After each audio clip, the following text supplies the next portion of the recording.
আসসালামু আলাইকুম, স্বাগতম সবাইকে আরো একটি নতুন ক্লাসে। তো সর্বশেষ ক্লাস পর্যন্ত হচ্ছে আমরা ফ্রিল্যান্সিং এর বাকি পোর্শনটুকু কভার করেছি এবং আমাদের আহ, যে এটা ছিল, আমরা হচ্ছে কাস্টম কোডে যে আমাদের ফেস নাম্বার 03 কাস্টম কোডের যে ব্যাপারটা, সেটা হচ্ছে আমরা লাস্ট ক্লাসে শুরু করেছি। ওকে, তো আমরা লাস্ট ক্লাসে শুধুমাত্র জেনেছিলাম, কি জেনেছিলাম, ওয়েব ল্যাঙ্গুয়েজের জিনিসগুলো কি, তারপরে হচ্ছে কোন ভাষা কি কাজ করে, সেই ব্যাপারগুলো। আজকে থেকে হচ্ছে আমরা প্র্যাকটিক্যালি জিনিসগুলো শুরু করব। ওকে, তো আমরা সর্বপ্রথম হচ্ছে এইচটিএমএল, ওকে, এই ভাষাটা শেখা শুরু করবো। এটা শিখতে শিখতে আমরা সিএসএস এ চলে যাব, সিএসএস শিখতে শিখতে হচ্ছে আমরা বুটস্ট্র্যাপে চলে যাব। ওকে, ভার্টিক্যালি জিনিসগুলো শিখবো, এট এ টাইম হচ্ছে আমরা সবগুলো অ্যাচিভ করতে পারবো। আদারওয়াইজ হচ্ছে আমাদের হচ্ছে সেই জিনিসগুলো অ্যাচিভ করতে লং টাইম লেগে যাবে। ওকে। ওকে, তো এখন আমি যদি বলি এইচটিএমএল মানে কি। এইচটিএমএল মানে হচ্ছে হাইপারটেক্সট মার্কআপ ল্যাঙ্গুয়েজ। তো এটা আমরা লাস্ট ক্লাসে জেনেছি এবং এটা কি কাজ করে, এটা হচ্ছে কন্টেন্ট গুলো কি স্ট্রাকচার করে। এখন এই কাজটা, এই জিনিসটা শেখার জন্য, জিনিসটা এক্সিকিউট করার জন্য হচ্ছে আমাদের সর্বপ্রথম যে জিনিসটা করতে হবে, সেটা হচ্ছে আমাদের একটা এনভায়রনমেন্ট তৈরি করতে হবে। মানে কি, পরিবেশ তৈরি করতে হবে। কিসের পরিবেশ? আবার কি মানে ঘরদোর নতুন করে সাজাতে হবে যে নতুন জামাই আসবে তাকে বরণ করবে, এরকম কিছু না, এরকম কিছু না একেবারেই। আমরা যে কোডিং করব, সেই কোডিং এর জন্য আমাদের একটা জায়গা দরকার। আমরা লেখার জন্য কি দরকার? একটা খাতা এবং একটা কলম দরকার, রাইট? যেখানে আমরা হচ্ছে লিখি। তো কোডিং জিনিসটা কি? কোডিং জিনিসটা হচ্ছে লেখা। কি লেখা? কোড লেখা। আমরা যে ভাষাটা লিখবো সেই ভাষাটার লেখা হচ্ছে কোডিং, সেই জিনিসটাকে বলা হয় কোডিং। ওকে, তো এখন এই কোডিংটা করার জন্য আমাদের স্টেপ নাম্বার ওয়ান, সেটা কি? সেটা সর্বপ্রথম হচ্ছে খাতা রেডি করতে হবে যেখানে আমরা লিখবো। ওকে, এই খাতাগুলোকে কোড করার যেই জায়গায় আমরা লিখি, কিংবা যেটাকে যেই জায়গায় লিখবো, সেটা হচ্ছে ডকুমেন্ট, একটা ফাইল তৈরি করা, অথবা হচ্ছে, হ্যাঁ, এক কথায় ফাইল ক্রিয়েট করা, ফাইল ক্রিয়েশন। ওকে, তো এখন ফাইল ক্রিয়েট করব কিভাবে? ওকে, তো ফাইল আমরা হচ্ছে যদি দেখি, Samin dot JPG, Samin dot MP3, Samin dot MP4. Okay, তিনোটা ফাইল, তিনটাই কিন্তু একটা ফাইল, ধরেন তিনটা একটা ফাইল, তিনটা ফাইল কিন্তু আমার কম্পিউটার তিন রকম ভাবে বুঝবে, কারণ আমার কম্পিউটার একটা বোকার বাক্স। ওকে আমি যেভাবে প্রোগ্রাম করে রাখছি ও ঠিক সেইভাবেই আচরণ করবে। ওকে আমি বলে রাখছি জেপিজি মানে, ডট জেপিজি মানে হচ্ছে একটা ইমেজ ফাইল কিংবা গ্রাফিক্স ফাইল। ওকে, ডট এমপি3 মানে মিডিয়া প্লেয়ার টাইপ 3 ফাইল, মানে অডিও ফাইল। এমপি4 মানে হচ্ছে একটা ভিডিও ফাইল। তো ঠিক এরকম আমার কম্পিউটারকে যদি বোঝাতে হয় যে আমার কম্পিউটার এটা হচ্ছে অমুক ফাইল, তার জন্য আমার কি করতে হবে? তার জন্য আমারও হচ্ছে এই ফাইল নেম এক্সটেনশনটা জানতে হবে। ফাইল নেম এক্সটেনশনটা এইচটিএমএল যে লিখবো, এটার জন্য আমার একটা এইচটিএমএল ফাইল তৈরি করতে হবে। এইচটিএমএল এর ফাইল নেম এক্সটেনশন হচ্ছে ডট এইচটিএমএল। ওকে, আবার সিএসএস এর জন্য ডট সিএসএস, জাভাস্ক্রিপ্টের জন্য ডট জেএস। ওকে, এখন যদি আমার কম্পিউটারকে বলি সামিন ডট এইচটিএমএল, তখন আমার কম্পিউটার কি বুঝবে? এটা একটা এইচটিএমএল ফাইল। চলেন আমরা সেই এইচটিএমএল ফাইলটা তৈরি করি, যেহেতু আজকে আমাদের এইচটিএমএল নিয়েই ক্লাস। ওকে, তো আমরা সর্বপ্রথম হচ্ছে আমাদের কম্পিউটারে চলে যাই। কম্পিউটারে চলে গিয়ে এখানে হচ্ছে আমরা একটা নতুন ফোল্ডার তৈরি করে নিব আপনাদের ব্যাচের নামে, DIT495, DIT495। ওকে, এর ভিতর আমরা কি করবো? একটা এইচটিএমএল ফাইল তৈরি করব। তার জন্য নিউ থেকে একটা টেক্সট ডকুমেন্ট নিব, টেক্সট ডকুমেন্ট নিব। দেখেন আমার ফাইল নেম এক্সটেনশন কিন্তু শো করতেছে যে ডট টিএক্সটি, আমি একটা টেক্সট ডকুমেন্ট ফাইল নিছি, টাইপ টেক্সট ডকুমেন্ট। এখন অনেকের কম্পিউটারে এই যে ফাইল নেম এক্সটেনশন, এই জিনিসটা শো করে না। সেটা শো করানোর জন্য সবচেয়ে সুন্দর যে আইডিয়া, সেটা হচ্ছে আপনারা এখান থেকে কন্ট্রোল প্যানেলে চলে যাবেন, সার্চ করবেন কন্ট্রোল প্যানেল। আপনার কম্পিউটারে যেই ভার্সনে আপনি উইন্ডোজ ইউজ করেন না কেন, কন্ট্রোল প্যানেলে গেলে এই যে কন্ট্রোল প্যানেলে গিয়ে সার্চ করবেন, ফাইল লিখে সার্চ করবেন। ফাইল লিখে সার্চ করলে show or hide file extension, এখানে ক্লিক করবেন। এই যে hide extension for known file type, সেটাকে আনচেক করে দিয়ে অ্যাপ্লাই দিয়ে ওকেতে করলেই আপনার ফাইলটা কি হবে? শো করবে। আর যারা উইন্ডোজ 10 ইউজ করেন তাদের জন্য সবচেয়ে সুবিধার উপায় হচ্ছে ভিউ থেকে যাবেন, এই যে এখানে আনচেক করা থাকলে তখন হাইড করা থাকবে, আর এখান থেকে চেক করা থাকলে তখন সেটা শো করা থাকবে। ওকে, আমাদের ফাইল নেম এক্সটেনশনটা কিন্তু মাস্ট বি চেঞ্জ করতে হবে। ওকে, যে ডট টিএক্সটি, ডট জিপিজি, এগুলোকে বলা হয় ফাইল নেম এক্সটেনশন। ওকে, এগুলোকে চেঞ্জ করার জন্য আমরা কি করব? সরি, ডিলিট করে ফেললাম। তো এটাকে চেঞ্জ করার জন্য আমরা হচ্ছে রিনেম করব। রিনেম করে আমাদের প্রথমে ফাইলের নামটা দিব। ফাইলের নাম আমরা দিচ্ছি হচ্ছে ইন্ডেক্স। কেন ইন্ডেক্স দিচ্ছি? ইন্ডেক্স মানে হচ্ছে সূচক বা সূচনা, যেখান থেকে হচ্ছে কোনো কিছুর শুরু হয় সেটাকে বলা হয় ইন্ডেক্স। ওকে, তো ইন্ডেক্স ডট কি দিব? আমরা যেহেতু এইচটিএমএল ফাইল তৈরি করবো সেই ক্ষেত্রে আমরা ডট কি দিব বলেন তো একটু সবাই? আমরা এইচটিএমএল ফাইল তৈরি করার জন্য কি কোন এক্সটেনশনটা ব্যবহার করব? HTML। Dot HTML, very good. Okay, HTML তৈরি ফাইল করার সাথে পরে ইন্টারপ্রেস করার পরে আমাদের বলতেছে কি তুমি শিওর চেঞ্জ করতে চাচ্ছ? আমি বললাম হ্যাঁ আমি শিওর চেঞ্জ করতে চাচ্ছি। দেখেন এটা কিন্তু আমার ব্রাউজারের আইকন দেখাচ্ছে, আমার কম্পিউটারে বাই ডিফল্ট যে ব্রাউজার সে আইকন দেখাচ্ছে, এবং এখানে কি দেখাচ্ছে? এটা হচ্ছে একটা এইচটিএমএল ডকুমেন্ট। ওকে, ব্রাউজার আইকন দেখাচ্ছে, তার কারণটা কি? এইচটিএমএল হচ্ছে ব্রাউজারের ভাষা। এইচটিএমএল কিসের ভাষা? ব্রাউজারের ভাষা। এখন এটাতে আমি ক্লিক করলে এটা আমার ব্রাউজার ওপেন হবে, আমার কম্পিউটারে বাই ডিফল্ট যে ব্রাউজার আছে সেই ব্রাউজার ওপেন হবে। আপনারা এই ব্রাউজার যদি চেঞ্জ করতে চান, এখানে ক্লিক করে ফাইলটাকে সিলেক্ট করে মাউসের রাইট বাটন ক্লিক করলে যে ওপেন উইথ থেকে চুজ আনাদার অ্যাপে যাবেন, তারপর সবসময় আপনার যে ব্রাউজার ওপেন করতে চান সেই ব্রাউজারটা সিলেক্ট করবেন, এবং always use this app to open dot HTML file, এটাতে ক্লিক করে এই যে দেখেন আমার ব্রাউজারে ওপেন হচ্ছে এবং এই ফাইলটা একদম নতুন, এখানে কিছুই নাই, দ্যাটস ওয়াই কিছুই দেখাচ্ছে না। ওকে, তো আমাদের প্রথম যে স্টেপটা ছিল সেটা হচ্ছে একটা ফাইল নেম ফাইল তৈরি করা, এইচটিএমএল ফাইল তৈরি করা আমার ওয়েবসাইটের জন্য, সেটা আমরা করে ফেলছি। সেকেন্ড হচ্ছে একটু আগে আমরা তৈরি করলাম হচ্ছে খাতা যেখানে আমরা লিখবো। এবার আমার লাগবে হচ্ছে কলম যার মাধ্যমে আমি লিখবো। ওকে, যার মাধ্যমে আমি লিখবো। তো আমি কম্পিউটারে বাই ডিফল্ট যেটা আছে সেটা হচ্ছে নোটপ্যাড, সেটার মাধ্যমে লেখা যায়, কিন্তু সেটা হচ্ছে অনেক ব্যাকডেটেড। ঠিক আছে, তো ওইটা আমরা ইউজ করবো না, আমরা হচ্ছে নতুন একটা সফটওয়্যার ইউজ করব। ওকে, এবং এই যে কোড লেখার যে সফটওয়্যার গুলো আছে এগুলোকে বলা হয় কোড এডিটর। এখন কোন কোড এডিটর ইউজ করব? অনেক অনেক কোড এডিটর আছে। ঠিক আছে, আবার আইডিই নামে একটা জিনিস আছে, ঠিক আছে, ওইটা আমাদের দরকার নাই। তার কারণ হচ্ছে ওইটা হচ্ছে যে ভারী ভারী সফটওয়্যার তৈরি করার জন্য হচ্ছে ওইটা দরকার হয়, ওইটা আমাদের দরকার না, আমাদের দরকার কোড এডিটর। কোড এডিটর নামক সফটওয়্যার গুলো আমাদের দরকার। আমরা যেমন হচ্ছে সিএমএস ইউজ করছি, তাই না? সিএমএস সফটওয়্যার কি? Content management system of software. তো কোড লেখার জন্য হচ্ছে কোড এডিটর সফটওয়্যার গুলো ইউজ করা হয়। এখন কোন কোড এডিটর ইউজ করব? অনেক অনেক কোড এডিটর আছে, ব্র্যাকেটস আছে, অ্যাটম আছে, সাবলাইম টেক্সট আছে, ভিজুয়াল স্টুডিও কোড আছে, নোটপ্যাড প্লাস প্লাস আছে, হাবিজাবি আগ্রম বাগ্রম অনেক আছে। তো এখন আমি এত এত কোড এডিটর থেকে একটা কোড এডিটর সিনিয়ররা পছন্দ করে এবং সবাই সাজেশন করে, বর্তমানে খুবই ফেমাস সেই কোড এডিটরটা, সেটার নাম হচ্ছে visual studio. Visual studio code editor, এটা মাইক্রোসফটের তৈরি করা একটা কোড এডিটর, এইটা আমরা ব্যবহার করব। এখন এই কোড এডিটরটা ব্যবহার করার জন্য আমাদের এই কোড এডিটরটাকে কালেক্ট করার জন্য হচ্ছে আমরা জাস্ট গুগলে সার্চ করব ভিজুয়াল স্টুডিও কোড এডিটর লিখে, অথবা ভিএস কোড এডিটর লিখে দেখেন code.visualstudio.com নামে আপনারা ওয়েবসাইট পেয়ে যাবেন। এখানে ক্লিক করলাম, এখানে ক্লিক করে আমরা সেই ওয়েবসাইটটাতে চলে যাই। যাওয়ার পর এখান থেকে ডাউনলোড বাটনে ক্লিক করব। ডাউনলোড বাটনে ক্লিক করে যার যে অপারেটিং সিস্টেম সেই অপারেটিং সিস্টেমের জন্য আপনারা ডাউনলোড করে নেবেন। ডাউনলোড করে যেভাবে আমরা কম্পিউটারে একটা সফটওয়্যার ইনস্টল করি নেক্সট নেক্সট নেক্সট চাপ দিয়ে, সেভাবে হচ্ছে আমরা সফটওয়্যারটাকে ইনস্টল করে নিব আমাদের কম্পিউটারে। ওকে, তো আমাদের কি হইলো? আমাদের কোড এডিটরটা সেট আপ হয়ে গেল। সেট আপ হওয়ার পরে এবার আমরা এখানে যদি এটা আমাদের এখানে না আসে তাহলে আমরা কি করব? সার্চ করব, ভিএস লিখলেই চলে আসবে। তো এটাকে আমি ওপেন করতেছি, নিউ উইন্ডোতে একটা ওপেন করতেছি। তো আপনাদের প্রথমে এই কালার স্কিমটা মানে আমারটার সাথে নাও মিলতে পারে, কারণ আমি ডিফারেন্ট একটা থিম ইউজ করছি, এর জন্য আমার কালারটা এরকম। আপনাদের সাথে আমারটা নাও মিলতে পারে, কোনো সমস্যা নাই, ঠিকঠাক মতো ওপেন হইলেই চলবে। ওকে, তো আমাদের কি স্টেপ নাম্বার 1 শেষ, স্টেপ নাম্বার 2 শেষ, স্টেপ নাম্বার 3 কি? এবার হচ্ছে আমি যে ফাইলটাকে তৈরি করছি সেই ফাইলটাকে আমার কোড এডিটরে ওপেন করতে হবে। Open the file on code editor. Okay, step number 3 হচ্ছে ফাইলটাকে ধরে ওপেন করব। এখন আমরা কি ফাইলটাকে ধরে ওপেন করব? না। তার কারণটা কি? কারণ আমার শুধুমাত্র একটা ফাইল, ঠিক আছে, পরবর্তীতে আমার ওয়েবসাইটে তো শুধুমাত্র একটা ফাইল থাকে না, অনেক অনেক ফাইল থাকবে, তাই না? তো সবগুলোকে ম্যানেজ করার জন্য আমরা কি তৈরি করছি? আমাদের পুরো ওয়েবসাইটকে রাখার জন্য আমরা একটা ফোল্ডার তৈরি করছি না, যেখানে আমার সমস্ত কিগুলো থাকবে, সমস্ত কন্টেন্ট গুলো থাকবে, পুরো ওয়েবসাইটটা থাকবে। আমরা কি করব? এই ফাইলটাকে ড্র্যাগ এন্ড ড্রপ করে এখানে ছেড়ে দিতে পারি, চলে আসবে। আবার আরেকটা কাজ করতে পারি, ফাইল থেকে গিয়ে open folder, not open file, শুধু সিঙ্গেল ফাইল ওপেন করবে না, সবসময় ওপেন ফোল্ডার ধরে ফোল্ডারটাকে নিয়ে আসবেন, যেই ওয়েবসাইটে কাজ করেন না কেন আপনারা। তো আমি এটাকে ধরে ড্র্যাগ এন্ড ড্রপ করলেও হয়, আবার এখান থেকে ওপেন ফোল্ডার দিয়ে ফোল্ডারটাকে সিলেক্ট করলেও হবে। তো আমি ড্র্যাগ এন্ড ড্রপ করতেছি, সবচেয়ে ইজি উপায়।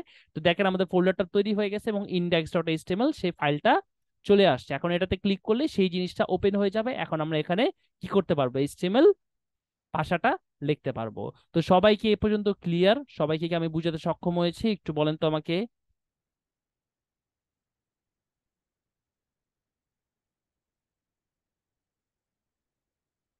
আমি ক্লাসে বলেছি আপনাদের সবাইকে ক্লাসে রেসপন্স করতে হবে, তো অবশ্যই সবাই ক্লাসে রেসপন্স করবেন। ওকে, তো আমাদের এতটুকু পর্যন্ত ক্লিয়ার হয়ে গেল। ওকে, এইবার আমরা হচ্ছে ভাষাটাকে শেখা শুরু করব। আমাদের এনভায়রনমেন্ট সেট আপ করা ডান। ঠিক আছে, এবার হচ্ছে আমরা ভাষাটাকে শেখা শুরু করব। ভাষাটাকে যদি আমরা শিখতে চাই, তার জন্য আমি একটা ওয়েবসাইট, যেখানে হচ্ছে এই ভাষা সম্পর্কে অনেক ডিটেলসে লেখা আছে, এই ওয়েবসাইটটা আমি আপনাদের সাজেস্ট করবো যে এই ওয়েবসাইটটা আপনারা টুকটাক ফলো করেন। এই ওয়েবসাইট থেকে সবকিছু ফলো করতে যাবেন না, বিকজ অফ এখানে আগের অনেক জিনিসপত্র দেওয়া আছে যেগুলো এখন আর প্রয়োজন হয় না। তো ওগুলো শিখতে গেলে দেখা যায় আপনার টাইম ওয়েস্ট হবে শুধু শুধু। ঠিক আছে, আপনার কোর্সে ভর্তি হয়েছেন এর জন্য যাতে হচ্ছে আমার কম টাইমে আমি বেশি বেশি শিখতে পারি, তাই না? তো অহেতুক জিনিসপত্র শিখে লাভ নেই। আমি যেই জিনিসগুলো বলবো যে এখান থেকে শিখেন, সেই জিনিসগুলো শিখবেন। সেই ওয়েবসাইটের নাম হচ্ছে w3schools.com। ওকে, তো w3schools.com, এই যে সেই ওয়েবসাইটটা, এই ওয়েবসাইটে আমি লিঙ্কটা দিয়ে দিচ্ছি। এইখানে গিয়ে আপনার ওয়েব রিলেটেড যত ভাষা আছে সমস্ত ভাষাই এখান থেকে শিখতে পারবেন। বাট এখন আমরা এইচটিএমএল শেখা শুরু করছি, এইচটিএমএল শিখবো। এই যে এইচটিএমএল, এখান থেকে লার্ন এইচটিএমএল চলে যেতে পারি, অথবা এখানে ক্লিক করে এইচটিএমএল চ্যাপ্টারে চলে যেতে পারি। ওকে, তো এইচটিএমএল এ ইন্ট্রোডাকশন দিছে, এইচটিএমএল কি, হাইপারটেক্সট মার্কআপ ল্যাঙ্গুয়েজ, এটা কি কাজ করে, আগ্রম বাগ্রম এই জিনিসগুলো লেখছে, এগুলো অলরেডি আপনারা জানেন, আপনাদেরকে আমি বুঝিয়ে বলছি। এবার এখন আমরা চলে আসি হচ্ছে এইচটিএমএল ভাষাটা শেখাতে। ওকে, তো এখন এইচটিএমএল এই ভাষাটাকে কিভাবে লিখতে হয়, কিংবা জিনিসটাকে কিভাবে লেখে। আমরা যদি ইংলিশের কথা বলি, ইংলিশ ভাষাটাকে কিভাবে লিখতে হয়, ABCDEF বিভিন্ন লেটার আছে, লেটারের মাধ্যমে লিখতে হয়। তারপর হচ্ছে যদি বাংলা ভাষার কথা বলি, বাংলা ভাষায় কি আছে, বিভিন্ন বর্ণমালা আছে, বর্ণমালাগুলোর মাধ্যমে একটা ভাষা লিখতে হয়, তাই না? তো এইচটিএমএল ভাষাটা লিখতে হয় হচ্ছে ট্যাগের মাধ্যমে, ট্যাগ। ওকে, ট্যাগের মাধ্যমে হচ্ছে কি করতে হয়, এইচটিএমএল ভাষাটাকে লিখতে হয়। তো এই ট্যাগ, ট্যাগ জিনিসটা কি, দেখতে কিরকম, খায় না মাথায় দেয়। ওকে, ABCD ক খ গ ঘ এগুলো আমরা সবাই দেখছি, শিখছিও। তো এই ট্যাগ জিনিসটা কিরকম, ট্যাগ জিনিসটা দেখতে হচ্ছে এরকম, ট্যাগ নেম, তারপর মাঝখানে আপনার কন্টেন্ট থাকবে, ট্যাগ নেম। ওকে, এইভাবে হচ্ছে ট্যাগটাকে লিখতে হয়। ওকে, এইভাবে কি করতে হয়, ট্যাগটাকে লিখতে হয়। তো সবাই ট্যাগ কিভাবে লিখতে হয় এই ব্যাপারটা ক্লিয়ার? আচ্ছা, এই ব্যাপারটা এখন অনেকের কাছে একটু কমপ্লেক্স মনে হলো, কোনো সমস্যা নাই, যে তার সুবিধার জন্য আমরা কি করছি, মডার্ন কোড এডিটর ইউজ করছি। অনেক সহজ হয়ে যাবে, চলেন সে লেখা শুরু করলেই বুঝতে পারবেন ব্যাপারটা কত সোজা এবং মজাদার। তো এটাকে বলা হয় ওপেনিং ট্যাগ। এটা দিয়ে আমরা কি করলাম, লেখা শুরু করলাম এবং এটা দিয়ে লেখা শেষ করলাম। এর ভিতরে থাকবে আমাদের মাঝখানে সমস্ত কন্টেন্ট গুলো, আমাদের সমস্ত কন্টেন্ট গুলো এখানে থাকবে। এটা দিয়ে আমরা লেখা শুরু করব, এটাকে বলা হয় স্টার্টিং ট্যাগ, আর এটাকে বলা হয় ক্লোজিং ট্যাগ। দেখতে একই রকম, জাস্ট এটার আগে একটা স্ল্যাশ আছে, আর এটা নর্মাল। স্ল্যাশ দিয়ে আমরা বুঝলাম এটা হচ্ছে একটা ক্লোজিং ট্যাগ। ওকে, তো এইবার আমরা হচ্ছে কি করি, এখানে লেখা শুরু করি। ঠিক আছে, প্রথম যে ট্যাগটা দিয়ে আমরা লেখা শুরু করব, এই ট্যাগটার নাম হচ্ছে ডক টাইপ এইচটিএমএল। ঠিক আছে, এই যে দেখেন আমি কিন্তু জাস্ট এরকম দিছি, আমাকে কিন্তু এই নিচে সাজেশন দিচ্ছে আমি কোন ট্যাগটা ব্যবহার করতে চাচ্ছি, তাই না? এই যেভাবে দিলে আমার চলে আসছে। ঠিক আছে, এই ডক টাইপ এইচটিএমএল লেখাটা দিয়ে আমরা লেখা শুরু করব। ঠিক আছে, এইটার ভূমিকাটা কি, আমাদের ওয়েবসাইটে এটার ভূমিকাটা কি, এটা আমার ব্রাউজারকে বলতেছে যে এইটা হচ্ছে HTML5 এর একটা ডকুমেন্ট, HTML5 এর একটা ডকুমেন্ট। HTML5 কি, 5 আবার কোথা থেকে আসলো, এতক্ষণ শিখলাম HTML, এখন আবার 5 চলে আসলো। 5 হচ্ছে HTML এর ভার্সন। কততম ভার্সন চলতেছে, HTML এর লেটেস্ট যে ভার্সন সেটা হচ্ছে 5। ওকে, এটা আমার ব্রাউজারকে বলে যে এটা হচ্ছে HTML5 এর একটা ভার্সন। ওকে, যেমন প্রিভিয়াস ভার্সন গুলোতে অনেক কোড ছিল, ট্যাগ ছিল, যেগুলো আর 5 এ সাপোর্ট করে না, এখন আর সেগুলো ব্যবহার করা যায় না, বিভিন্ন ব্রাউজারে সেই জিনিসগুলো কাজ করে না। ওকে, দ্যাটস ওয়াই হচ্ছে এই জিনিসটা আমার উল্লেখ করে দিতে হয় যে এটা হচ্ছে আমার HTML5 এর একটা ডকুমেন্ট। এই আমরা যে মুসলমান ধর্মে হচ্ছে এই জিনিসটা করা হয়, যে ধরুন আমরা কোনো কিছু লেখা শুরু করলে বিসমিল্লাহির রহমানির রহিম বলে লেখা শুরু করি। আর অন্যান্য ধর্মে কি করা হয় আমি ঠিক জানি না, এর জন্য সরি এক্সট্রিমলি। তো এরকম কিছু না কিছু একটা তো আছে যেটাতে আমরা কোনো একটা শুভ কাজ শুরু করি, তাই না? তো ঠিক একই রকম এটা হচ্ছে এইচটিএমএল ভাষার লেখার বিসমিল্লাহির রহমানির রহিম, মানে এটা দিয়ে আমরা লেখা শুরু করব। তো তারপরে আমরা যেই ট্যাগটা ব্যবহার করব সেই ট্যাগের নাম হচ্ছে এইচটিএমএল ট্যাগ। এই যে দেখেন আমি এইচটিএমএল লেখে ইন্টার প্রেস করছি, এই ট্যাগটা চলে আসছে, HTML opening tag, HTML closing tag. এর ভিতরে আমাদের সমস্ত ওয়েবসাইটটা থাকবে, পুরো ওয়েবসাইটটা এই ট্যাগের ভিতরে থাকবে। HTML opening tag, HTML closing tag, এর ভিতরে আমাদের কি থাকবে? সমস্ত ওয়েবসাইটটা। ওকে, তো এটা হচ্ছে আমার ওয়েবসাইটের মাথার চুল, এটা হচ্ছে আমার ওয়েবসাইটের পায়ের নখ, এর ভিতরে আমার পুরো ওয়েবসাইটটা থাকবে। এটাকে বলা হয় প্যারেন্ট ট্যাগ। ওকে, মানে প্যারেন্ট ট্যাগ, অভিভাবক ট্যাগ, এর ভিতরে হচ্ছে সকল তার বাচ্চা কাচ্চা থাকবে। ওকে, সকল সমস্ত কন্টেন্ট থাকবে। এইবার এর ভিতরে আরো দুইটা ট্যাগ আমরা দেখি। একটা হচ্ছে হেড ট্যাগ,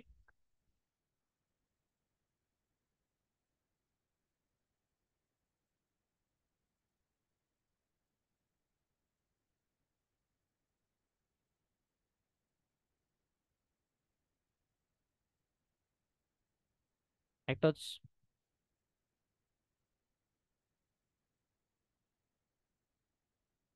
হচ্ছে হেড ট্যাগ, একটা হচ্ছে বডি ট্যাগ। ওকে, তো হেড ট্যাগের কাজ কি, বডি ট্যাগের কাজ কি? হেড মানে মাথা, বডি মানে শরীর, আমরা তো সবাই জানি তাই না? তাহলে এখন হেড ট্যাগের কাজটা কি, আমাদের ওয়েবসাইটে ভূমিকাটা রাখে কি, আর বডি ট্যাগ আমাদের ওয়েবসাইটে কি ভূমিকা রাখে? হেড ট্যাগ মানে হচ্ছে মাথার ট্যাগ, ঠিক আছে? এটার ভিতরে হচ্ছে আমাদের ওয়েবসাইট কিংবা ওয়েব পেজের সমস্ত ইনফরমেশন গুলো থাকে। ঠিক আছে, এই ওয়েবসাইটের নাম কি, এই ওয়েবসাইটের টাইটেল কি, এই ওয়েবসাইটের ডেসক্রিপশন কি, তারপর হচ্ছে সার্চ ইঞ্জিনে ইন্ডেক্স করার জন্য কি কি মেটা ডেসক্রিপশন, মেটা ট্যাগ, এই জিনিসগুলো হচ্ছে ওই হেড ট্যাগের ভিতরে থাকে। ওয়েবসাইট কিংবা ওয়েব পেজের ইনফরমেশন, ওয়েব পেজ কি, কোন একটা ওয়েবসাইটের সিঙ্গেল পেজকে বলা হয় ওয়েব পেজ, আর সমস্ত সাইটটাকে কিংবা সমস্ত অ্যাপ্লিকেশনটাকে বলা হয় ওয়েবসাইট। ওকে, তো এর ভিতরে যেমন হচ্ছে আমরা এই যে এখানে লেখা দেখতে পাচ্ছি না, যে এই ইন্ট্রোডাকশন অফ এইচটিএমএল, ঠিক আছে? তো এই যে লেখাটা আসছে, এই যে আইকনটা আসছে, এগুলো কিন্তু হেড ট্যাগের ভিতরে অবস্থিত। তার কারণ হচ্ছে কি, এটা আমার কি করছে, এই জিনিসটা হচ্ছে আমাদের ওয়েব পেজের ইনফরমেশন দিচ্ছে, তাই না? তো এই ওয়েব পেজের ইনফরমেশন কি থাকবে, আমাদের হেড ট্যাগের ভিতরে থাকবে। এখন এই আইকনটা বসানোর জন্য একটা ডিফারেন্ট ট্যাগ ইউজ করতে হয়, সেটা আমি আজকে দেখাবো না, সেটা সামনে দেখাবো। কিন্তু টাইটেলটাই, যে ইন্ট্রোডাকশন টু এইচটিএমএল, এই টাইটেলটা কিভাবে বসাতে হয় সেটা হচ্ছে টাইটেল ট্যাগের মাধ্যমে। টাইটেল ট্যাগের ভিতরে আমরা দিলাম হচ্ছে ফার্স্ট ওয়েবসাইট। এখন একটা ইম্পর্টেন্ট জিনিস বলি, সেটা হচ্ছে আপনি যখনই কোনো কোড এডিট করেন, চেঞ্জ করেন, অ্যাড করেন, মাইনাস করেন না কেন, আপনাকে অবশ্যই সেই কোডটাকে কি করতে হবে, সেভ করতে হবে। কোডটাকে সেভ করতে হবে। তো প্রতিবার আপনি একটা কাজ করতে পারেন, এই ফাইল থেকে গিয়ে এই সেভ অপশনে ক্লিক করতে পারেন। ওকে, আবার আরেকটা সহজ পদ্ধতি হচ্ছে, আপনাদের কম্পিউটারের কন্ট্রোল এবং এস, এই দুইটা বাটন একসাথে চাপ দিলে কি হবে, কন্টেন্টটা সেভ হবে। এই যে দেখেন, যখন আমি কোনো কোড চেঞ্জ করতেছি কি হচ্ছে, যেখানে সাদা কালার কি হচ্ছে, একটা মানে ডট চলে আসছে, তাই না? যখন আমি সেভ করবো এই ডটটা চলে যাবে, এই ডটটা চলে যাবে, মানে হচ্ছে কি, আমার কোডটা এখন সেভ হয়েছে। ওকে, তো অবশ্যই নতুন আউটপুট দেখার জন্য কিন্তু আপনার কোডটাকে মাস্ট বি সেভ করতে হবে। এখন আমরা যদি আমাদের ওয়েবসাইটটাকে রিলোড করি, দেখবেন এই জায়গায় টাইটেলটা চেঞ্জ হয়ে গেছে। দেখেন এই যে ফার্স্ট ওয়েবসাইট টাইটেলটা চেঞ্জ হয়ে গেছে।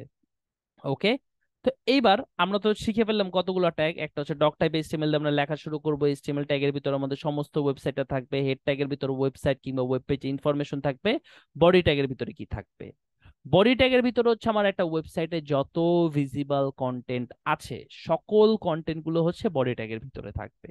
একটা ওয়েবসাইটে যত ভিজিবল কন্টেন্ট আছে, সকল কন্টেন্ট গুলো কোথায় থাকবে, বডি ট্যাগের ভিতরে। ওকে, যেমন যেমন আমি লিখলাম হচ্ছে hello from Samin, hello from Samin. Okay, save করলাম, সেভ করে রিলোড করলাম, এই যে লেখাটা চলে আসছে। এখন এই লেখাটাকে আমরা হেড ট্যাগের ভিতরে রাখলে শো হবে, হ্যাঁ শো হবে, বাট প্রত্যেকটা জিনিস একটা স্ট্যান্ডার্ড আছে। ঠিক আছে, এখন আপনার সিলাইতে দিলাম জুতা, আপনি সিলাইলেন প্যান্ট, তাহলে তো হবে না, জুতাই সিলাইতে হবে, তাই না? তো প্রত্যেকটা জিনিসের একটা জায়গা আছে, সেই জায়গায় সেই জিনিসটাকে রাখতে হবে। ওকে, তো আমাদের ওয়েবসাইটে যত ভিজিবল কন্টেন্ট আছে, যেমন এখানে যত কন্টেন্ট আপনি দেখতে পাচ্ছেন, এই সমস্ত কন্টেন্ট গুলো থাকে হচ্ছে আমার বডি ট্যাগের ভিতরে। ওকে, তো এই তো আমরা জেনে ফেললাম চট করে কতগুলো ট্যাগ সম্পর্কে। ওকে, তো এবার আমরা চলে একটু প্র্যাকটিক্যালি শিখি। আচ্ছা, এর আগে এই পর্যন্ত সবাইকে ক্লিয়ার? আর একটা জিনিস আপনাদের বলে দেই, কোডিং জিনিসটা কিংবা স্কিল, যে কোনো স্কিল আপনাদের মাস্ট বি মাথায় রাখতে হবে, সেটা হচ্ছে যে যে কোনো স্কিল আপনারা যদি প্র্যাকটিস না করেন তাহলে কিন্তু সেটা খেয়ে ফেলবেন। ওকে, যতই ক্লিয়ার ক্লিয়ার বলেন, যতই ইয়েস ইয়েস বলেন, বুঝছি স্যার বলেন না কেন, বাসায় কিন্তু অবশ্যই প্র্যাকটিস করতে হবে। নাহলে একদম ওই যে শরবত, যেমন শরবতের ভিতরে চিনি গুলা খেয়ে ফেলে না মানুষ, তো এরকম সব যা যা শিখছেন সব গুলিয়ে খেয়ে ফেলবেন। ওকে, তো এটা আমি আপনাদের প্রথমে আগে অ্যালার্ট করে দিলাম।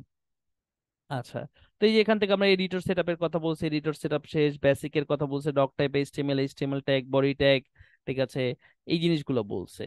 ঠিক আছে, তারপর আমরা চলে যাচ্ছি হেডিং এ। হেডিং জিনিসটা কি বলতেছি, তো আমরা যদি একটু প্রথম আলো ওয়েবসাইটে চলে যাই, প্রথম আলো ওয়েবসাইট, এখান থেকে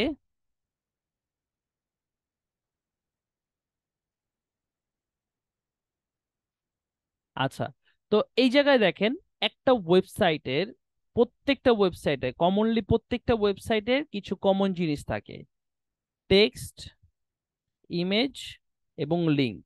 এই তিনটা জিনিস প্রত্যেকটা ওয়েবসাইটে আপনারা পাবেন। সেটা হচ্ছে কি, টেক্সট, ইমেজ, লিংক, এই তিনটা জিনিস পাবেনই পাবেন। ঠিক আছে, কম বেশি প্রত্যেকটা ওয়েবসাইটেই থাকে। তো আজকে হচ্ছে আমরা বেসিক্যালি হচ্ছে টেক্সটটা নিয়ে কাজ করব।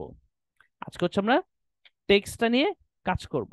ওকে, এবং ইমেজ এবং লিংক আপনাদের বাসায় আমি ভিডিও দিয়ে দিব, ওইটা দিয়ে আপনারা শিখবেন। ঠিক আছে, তার পাশাপাশি আমি পরবর্তীতে আরো এক্সপ্লেইন করেই তো দিব আপনাদের। তো টেক্সট নিয়ে কাজ করার সময়, তো এখন এখানে আমরা বিভিন্ন টাইপের টেক্সট দেখতে পাচ্ছি, ইমেজ দেখতে পাচ্ছি, তারপর হচ্ছে লিঙ্ক দেখতে পাচ্ছি, টেক্সট দেখতে পাচ্ছি। কিন্তু কোনো টেক্সট লেখা একটু বড় আকারে, কোনো টেক্সট লেখা একটু ছোট আকারে। এইটা কেন? এই ভেদাভেদটা কেন? তার কারণটা হচ্ছে কি?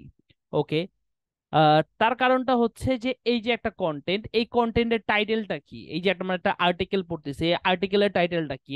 আর্টিকেলের টাইটেলটা হচ্ছে এইটা, দুই সেলফিতে রাজনীতি সব ফয়সালা হয়ে গেছে, কে বলছেন? ওবায়দুল কাদের। ওকে, তো এই যে এই টাইটেলটা আছে, এই টাইটেলটা বড় কেন দেখাচ্ছে? ওকে, তো আমরা একটা ওয়েবসাইটে দুই ধরনের, একটা ওয়েব পেজে দুই ধরনের টাইটেল দেখতে পারি। টাইটেল দুই ধরনের আছে, একটা হচ্ছে যেটা হচ্ছে কি করতেছে, আমার ওয়েব পেজ কিংবা হচ্ছে ওয়েবসাইটে ইনফরমেশন দিচ্ছি, এটা হচ্ছে এক ধরনের টাইটেল। আরেকটা হচ্ছে আমার কন্টেন্টের টাইটেল, কন্টেন্ট টাইটেল। ওকে, এই টাইটেলটা থাকে হচ্ছে আপনার হেডারের ভিতরে, এই যে যেটা, এই যে আমরা এই যে ট্যাবের ভিতরে দেখতে পাই। আর এই কন্টেন্টের টাইটেলটা হচ্ছে ভিজিবল, যেটা হচ্ছে আমরা কন্টেন্টের ভিতরে দেখতে পাই। ওকে, যেমন এই চ্যাপ্টার, এই যে আমরা এখন এইচটিএমএল শিখতেছি, এইচটিএমএল এর এই চ্যাপ্টারের নাম কি? HTML headings. ওকে, এই যে আমরা ব্লগটা পড়তেছি, এই ব্লগের এই এই যে এই ব্লগের মেইন টাইটেলটা কি? এইটা। তো এই টাইটেল কিংবা সাবটাইটেল সেট করার জন্য হচ্ছে আমরা ব্যবহার করি হচ্ছে হেডিং ট্যাগের। কি ব্যবহার করে থাকি? Heading tag. ওকে, এই হেডিং ট্যাগটা যেভাবে লিখতে হয় সেটা হচ্ছে নর্মাল ট্যাগ লাইক আমরা যেভাবে লিখি ঠিক সেইভাবেই, জাস্ট এইভাবে লিখতে হয়, H1 থেকে H6 পর্যন্ত। ওরা 6 ভাই কেন? সবাই তো একা একা কাজ করে, কিন্তু ওদের 6টা ট্যাগ কেন? কারণ হচ্ছে এটা হচ্ছে গুরুত্ব বোঝায়। যেমন আমি যদি এখন একটু এখানে চলে যাই, তো বলছে HTML headings আর টাইটেলস আর subtitles that you want to display on a web page. Okay, যে আমরা হচ্ছে যে কোনো কন্টেন্টকে ডিসপ্লে করার জন্য হচ্ছে, যে কোনো কন্টেন্টের টাইটেলকে ডিসপ্লে করার জন্য হচ্ছে হেডিং ট্যাগ গুলো ব্যবহার করে থাকি। ওকে, এই হেডিং ট্যাগ গুলো টাইটেল আছে আবার সাবটাইটেল আছে। ঠিক আছে, যেমন হচ্ছে এখানে আমরা কি দেখতে পাচ্ছি? এখানে দেখতে পাচ্ছি আমরা হচ্ছে টাইটেল। ওকে, তারপর আবার এটার কোনো একটা সাবটাইটেল থাকতে পারে না, যেমন এই যে গণতান্ত্রিক দেশে যেভাবে নির্বাচন বাংলাদেশের প্রভাব, ওটারই তো একটা অংশ, তাই না? এটা একটা সাবটাইটেল, রাইট? তো এরকম টাইটেল গুলো, সাবটাইটেল গুলো ইউজ করার জন্য হচ্ছে আমরা কি ইউজ করে থাকি? হেডিং ট্যাগ ইউজ করে থাকি। এখন হেডিং ট্যাগ হচ্ছে 6 রকম আছে। H1 আমরা লিখলাম হচ্ছে হ্যালো, সেভ করলাম, এটাকে আমি ডুপ্লিকেট করি, কন্ট্রোল সি কন্ট্রোল ভি দিয়ে আমি ডুপ্লিকেট করে দিচ্ছি। ঠিক আছে, H6, H5, H4, H3, H2, H7 লিখলে কোনো কাজ করবে না, কারণ H1 থেকে H6 পর্যন্ত ট্যাগ আছে। ঠিক আছে, সেভ করলাম, সেভ করার পরে এখন যদি রিলোড করি, দেখতে পারবেন এই টাইটেলটা বড়, এটা তার থেকে একটু ছোট, তারপরে তারটা তার থেকে ছোট, এভাবে ছোট হইতে হইতে H6 পর্যন্ত গেছে। এখন এই ভেদাভেদটা কেন? এইটার দ্বারা আমার ব্রাউজার বুঝে, যেহেতু এটা ব্রাউজারের ভাষা আমরা শিখতেছি, আমার ব্রাউজার বুঝে যে এই ভাষাটা হচ্ছে আমার মেইন, তারপরে তার থেকে একটু কম ইম্পর্টেন্ট এটা, তার থেকে কম ইম্পর্টেন্ট এটা, এটা এটা, এই জিনিসগুলো। ঠিক আছে, এক কথায় জাস্ট এখন এত কমপ্লেক্স, মানে কমপ্লেক্সের সাথে হচ্ছে বুঝতে হবে না। এক কথায় আমি যদি বলি, সেটা হচ্ছে যে আপনার টাইটেল এবং সাবটাইটেলের জন্য হচ্ছে আমরা যে জিনিসটা ব্যবহার করে থাকি সেটা হচ্ছে হেডিং ট্যাগ। ওকে, তো ধরেন হচ্ছে আমরা এই জিনিসটা যদি এখন একটু দেখি, সেটা হচ্ছে, এগুলো মুছে দেই,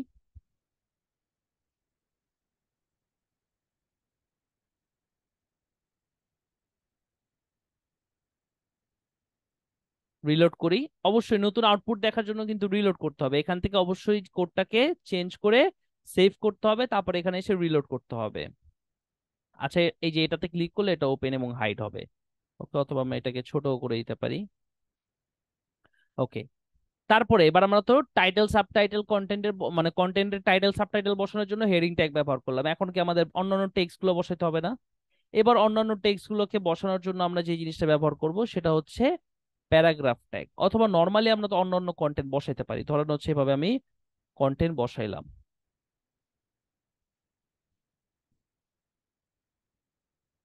এখন কন্টেন্টটা কি হয়েছে, একটু এলোমেলো হয়ে গেছে না, কিংবা হচ্ছে উপরেই হয়ে গেছে, এর জন্য আপনারা একটা কাজ করতে পারেন, এখান থেকে ভিউ থেকে ওয়ার্ড র্যাপে ক্লিক করতে পারেন, তাহলে এই জিনিসগুলো একটু ছোট হয়ে আসবে আর কি।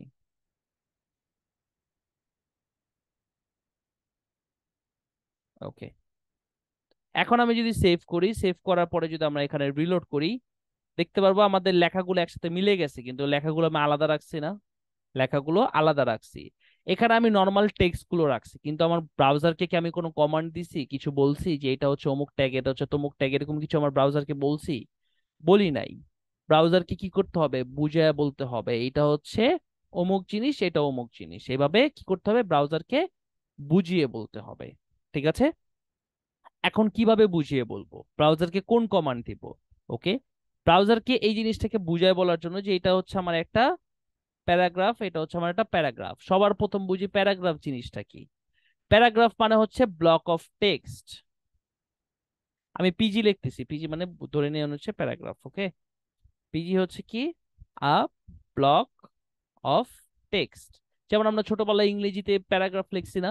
ঠিক আছে, ট্রাফিক জ্যাম সম্পর্কে লেখো, তারপর হচ্ছে রিস্কা লেবার সম্পর্কে লেখো, এইটা সেটা বিভিন্ন, যে আপনি একটা প্যারাগ্রাফ লেখেন, প্যারাগ্রাফ মানে হচ্ছে একটা ব্লক অফ টেক্সট, একটা টেক্সটের ব্লককে বলা হয় প্যারাগ্রাফ। ওকে, তো আমরা যখন পি নামক ট্যাগের ভিতরে জিনিসটাকে রাখবো, পি নামক ট্যাগের ভিতরে রাখবো, পি,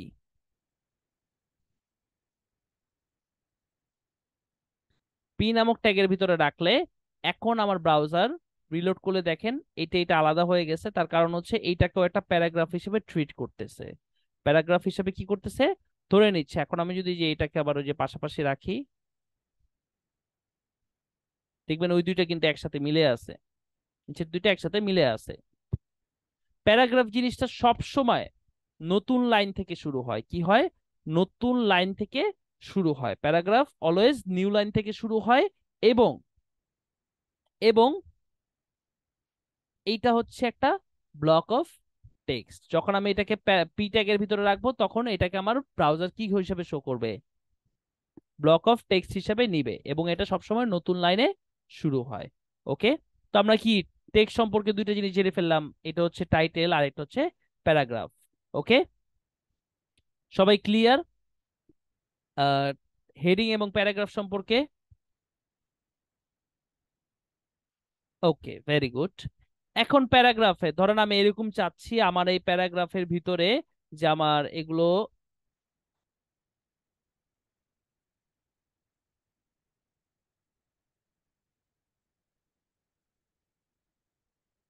এখন এগুলো সব একসাথে মিলে গেছে, কিন্তু কেন, আমি হচ্ছে এটাকে একটা প্যারাগ্রাফ ট্যাগের ভিতরে রাখছি।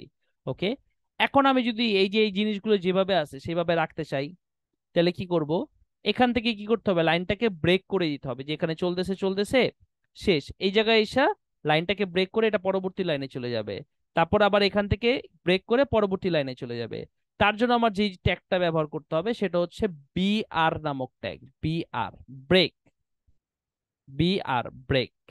সেভ করলাম, সেভ করার পরে রিলোড করলে দেখেন এটা তিনটা আলাদা আলাদা হয়ে গেছে। ওকে, বিআর মানে হচ্ছে ব্রেক। আমি কি করছি, কন্টেন্টকে ব্রেক করছি। এটা শুধুমাত্র টেক্সটের ক্ষেত্রে না, যে কোনো কন্টেন্টের ক্ষেত্রে, অডিও ভিডিও ইমেজ টিমেজ হাবে যাবে যা আছে, যে কোনো কিছুর ক্ষেত্রে আমি যদি বিআর নামক একটা ট্যাগ ব্যবহার করি, এটা সিঙ্গেল ট্যাগ। ওকে, এটা একটা সিঙ্গেল ট্যাগ, এটা কোনো ক্লোজিং ট্যাগ নাই। ওকে, এটা হচ্ছে একটা সিঙ্গেল ট্যাগ। এটাকে যখন আমি ব্যবহার করব তখন আমার ব্রাউজার বুঝবে যে এখান থেকে আমার কন্টেন্টটাকে ব্রেক করতে হবে, পরবর্তী জিনিসটা নিচে চলে যাবে, এই টেক্সটটা পরবর্তীতে নিচে চলে যাবে। ওকে, এখন বিআর ট্যাগের আবার আরেকটা চাস্তো ভাই আছে যার নাম হচ্ছে এইচআর ট্যাগ। ওকে, এইচআর ট্যাগ যদি বলি, এইচআর মানে হচ্ছে হিউম্যান রিলেশনশিপ না, ঠিক আছে, অথবা এইচআর অ্যাডমিনের নয়। এইচআর ট্যাগ মানে হচ্ছে হরিজেন্টাল রুল। ওকে, যখন আমি এইচআর ট্যাগ বলবো তখন সে শুধুমাত্র একটা গ্যাপ রাখবে না, তার পাশাপাশি একটা দাগ টেনে দিবে ডিসপ্লেতে, ডিভাইডার এনে দিবে। দেখেন ডিভাইডার এনে দিছে, মানে বিআর ট্যাগের বড় ভাই বলতে পারেন, ঠিক আছে। তো ও হচ্ছে ই সহ মানে একটা দাগ টেনে দিছে ডিসপ্লেতে। ওকে, তো BR tag, HR tag, P tag, এই জিনিসগুলো আশা করি সবাই বুঝতে পেরেছেন। আচ্ছা, তো এইবার টেক্সটে ইউজ করা যায় কিংবা টেক্সটকে মডিফাই করার জন্য, টেক্সট নিয়ে কাজ করার জন্য আরো যদি কিছু ট্যাগ জানতে চাই, তাহলে আমরা চলে যাব হচ্ছে এখান থেকে ফরম্যাটিং এ। ওকে, ফরম্যাটিং, ফরম্যাটিং এ হচ্ছে কোনো টেক্সটকে বোল্ড করতে হলে বোল্ড ট্যাগ ইউজ করতে হয়, কোনো টেক্সটকে ইটালিক করতে হলে ইটালিক ট্যাগ ইউজ করতে হয়, কোনো ট্যাগকে ছোট আকারে শো করতে হলে স্মল ট্যাগে ইউজ করতে হয়। এই জিনিসগুলো, এই জিনিসগুলো হচ্ছে আপনারা এই এই জায়গায় এসে পড়বেন। এই ওয়েবসাইটটা আমি আপনাদের কেন সাজেস্ট করলাম, বিগিনারদের জন্য এই ওয়েবসাইটটা খুবই ভালো। বিকজ অফ এই ওয়েবসাইটে আপনারা হচ্ছে প্রত্যেকটা জিনিসের এক্সপ্লেনেশন সহ, এই যে দেখেন বিট্যাগ কি, এক্সপ্লেনেশন সহ এক্সাম্পল দেওয়া আছে, এক্সপ্লেনেশন সহ এক্সাম্পল দেওয়া আছে। দেখেন এই যে এখান থেকে আপনারা কোড করতে পারবেন, এখান থেকে কোড করতে পারবেন। যারা মোবাইল মোবাইল দিয়ে কাজ শিখতেছেন তারা এই যে এই ওয়েবসাইটে এসে এখানে থেকে কি করতে পারবেন, এগুলোকে প্র্যাকটিস করতে পারবেন। ওকে, বি ট্যাগ বলেন, আই ট্যাগ বলেন, স্ট্রং ট্যাগ বলেন, তারপর হচ্ছে স্মল ট্যাগ বলেন, মার্ক ট্যাগ বলেন, প্রত্যেকটা জিনিসের কি করা আছে, এক্সপ্লেনেশন দেওয়া আছে। এগুলো থাকবে আপনাদের বাড়ির কাজ, ফরম্যাটিং এবং কোটেশন। ঠিক আছে, এই দুইটা জিনিস আপনারা জাস্ট দেখবেন, এগুলো আহামরি ব্যবহার হয় না, তারপরও জিনিসগুলো জেনে নেওয়া ভালো, যেহেতু শিখতেছেন ভালো করে শিখেন।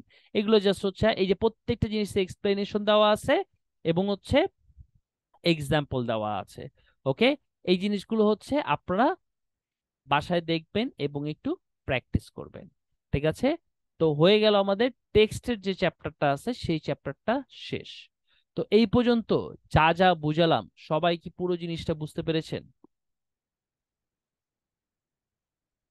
একটু আমাকে একটু রিপ্লাই করে জানান।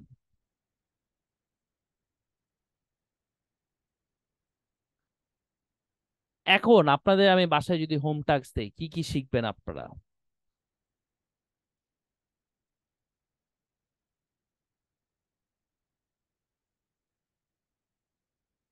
হোম টাস্ক যদি দেই, হোম টাস্ক নাম্বার 1, আপনারা হচ্ছে এইচটিএমএল কি করবেন, এইচটিএমএল এর এনভায়রনমেন্ট সেটআপ করা, ঠিক আছে, এইচটিএমএল সেটআপ করা অথবা হচ্ছে, হ্যাঁ, এইচটিএমএল এনভায়রনমেন্ট সেটআপ করা, কোড, ফাইল তৈরি করা, কোড এডিটর ওপেন করা, কোড করা শুরু।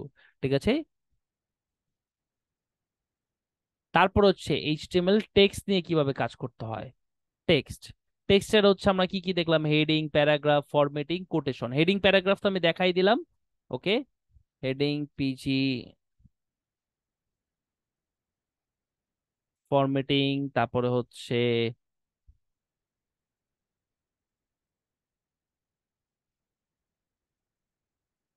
কোটেশন, এই জিনিসগুলো।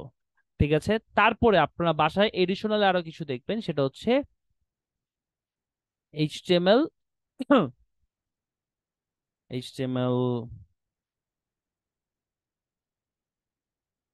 টেবিল এবং লিস্ট, একদম সহজ জিনিস। এই দুইটা জিনিস হচ্ছে বাসায় দেখে আসবেন।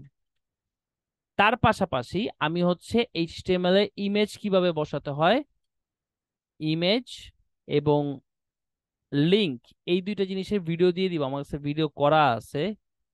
আচ্ছা, আমি ভিডিওটা বের করতে হবে, ভিডিওটা কোথায় যেন রাখছি আমি। আচ্ছা, করা আছে। আর করা না থাকলেও আপনারা কি করবেন, এগুলোকে সার্চ করে দেখে নেবেন ইমেজ কিভাবে বসাতে হয়, লিঙ্ক। আচ্ছা না, এতটুকু, আচ্ছা এতটুকু নেক্সট ক্লাসের টপিক থাকবে। এগুলো একটু ডিটেলসে বুঝতে হবে আপনাদের, কারণ হচ্ছে এগুলো আপনাদের সারা জীবন কাজে লাগবে।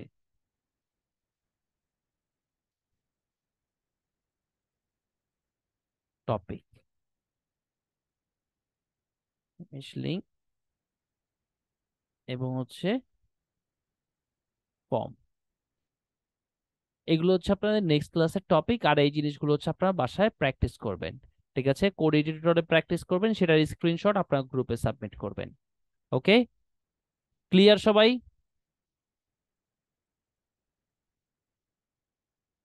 ওকে, আচ্ছা, এখন বলেন কারো কোনো প্রশ্ন আছে থাকলে করেন, তারপর আমরা আমাদের আজকের ক্লাসটা শেষ করব শর্টকাটেই।